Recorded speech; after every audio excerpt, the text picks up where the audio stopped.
मेरा नाम राजीव है। लोग कहते हैं कि वक्त हर घाव भर देता है, पर सच कहूं, कुछ जख्म ऐसे होते हैं जो वक्त के साथ भरते नहीं बल्कि और गहरे होते चले जाते हैं। मेरी कहानी की शुरुआत एक खाली कुर्सी से होती है, मेरे पिता की कुर्सी। मैं बहुत छोटा था जब वो हमें उस मोड़ पर छोड़ गए जहां से आगे का रास्ता मुझे पता ही नहीं था। पिता का साया क्या होता है ये तो नहीं समझ पाया, पर उनकी कमी ने घर की दीवारों को खामोश जरूर कर दिया था। फिर भी मेरा बचपन बुरा नहीं था। मैं एक बेफिक्र परिंदा था। स्कूल जाना, दोस्तों के साथ ठहाके लगाना और शाम को मां के आंचल में दुबक जाना, बस यही मेरी दुनिया थी। मेरी मां, वो एक ऐसी चट्टान बनी जिसने हर तूफान को खुद पर झेला ताकि मैं सुरक्षित रह सकूं। जब मैं 10 साल का हुआ तब तक जिंदगी एक खूबसूरत मेले जैसी थी। मां की मेहनत मुझे दिखती तो थी, पर उसकी गहराई समझ नहीं आती थी। मुझे बस इतना पता था कि मां है तो शाम को थाली में रोटी मिल जाएगी, मां है तो नए कपड़े और खिलौने मिल जाएंगे। पड़ोसी अक्सर कहते थे, राजीव खूब पढ़ना, घर की गरीबी मिटानी है तुम्हें। मैं बस मुस्कुरा देता। मेरे लिए गरीबी सिर्फ एक शब्द था। मुझे क्या पता था कि यही शब्द एक दिन मेरी पहचान बन जाएगा और मेरी मासूमियत को निगल जाएगा। आज भी याद आता है वो समय जब पूरी दुनिया मां की गोद तक सिमटी हुई थी। वक्त बदला और 14 की उम्र तक आते आते घर की हालत छुपने लायक नहीं रही। मां की आंखों की थकान और रसोई की खाली अलमारियां अब मुझसे सवाल करने लगी थीं। स्कूल की किताबों में जो लिखा था वो मुझे समझ नहीं आता था, शायद इसलिए क्योंकि मेरा दिमाग घर के हिसाब किताब में उलझ गया था। मुझे लगने लगा कि पढ़ाई मेरे जैसों के लिए बनी ही नहीं है। एक दोपहर, वो दोपहर मुझे आज भी याद है। मैंने अपनी फटी हुई किताबों को समेटा और हमेशा के लिए स्कूल को अलविदा कह दिया। वो फैसला मेरा नहीं था, मेरी मजबूरी का था। जिस उम्र में बच्चों के सपनों को पंख मिलते हैं, उस उम्र में मैंने अपने पंख खुद ही काट लिए, क्योंकि अगर मैं रुक गया तो घर का चूल्हा ठंडा पड़ जाएगा।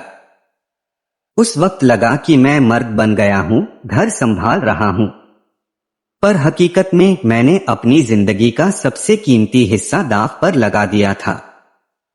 आज मैं 18 साल का हूं। अब मैं वो गलियों में दौड़ने वाला बच्चा नहीं रहा। आज मैं एक मजदूर हूं।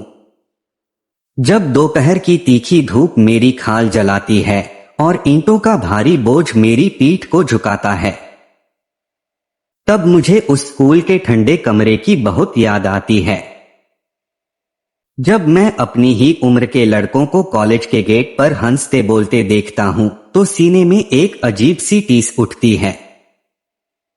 काश मैंने उस वक्त हार न मानी होती। काश किसी ने मेरा हाथ थामकर कहा होता, पढ़ ले राजीव, यही तेरा सबसे बड़ा हथियार है। आज शरीर टूटता है, पर आराम करने की इजाजत नहीं है, क्योंकि अगर मैं रुक गया तो घर का चूल्हा ठंडा पड़ जाएगा। मेरी कहानी सिर्फ मेरी नहीं है, ये उन हजारों बच्चों की है जो गरीबी की आग में अपने सपनों की आहुति दे देते हैं। पर आज मैं हार मानकर नहीं बैठा हूं। मैं अपनी गलतियों से सीख रहा हूं। मजदूरी मेरा पेशा हो सकता है, पर यह मेरी पूरी पहचान नहीं है। आज मैं खुद को सिर्फ राजीव नहीं बल्कि एक अधूरी तलाश कहता हूं। एक ऐसी तलाश जो आज भी खुद को बेहतर बनाने की कोशिश में जुटी है। जाते जाते बस इतना कहूंगा, वक्त कभी लौटकर नहीं आता। अगर आपके पास पढ़ने का मौका है तो उसे कभी मत छोड़ना, क्योंकि शिक्षा ही वो चाबी है जो मजबूरी की इन बेड़ियों को काट सकती है। तो दोस्तों, ये थी मेरी दास्तां, राजीव की दास्तां। मेरी कहानी सिर्फ शब्दों का खेल नहीं, बल्कि उन हजारों बच्चों की हकीकत है जो गरीबी की आग में अपने सपनों की आहुति दे देते हैं। पर आज मैं हार मानकर नहीं बैठा हूं।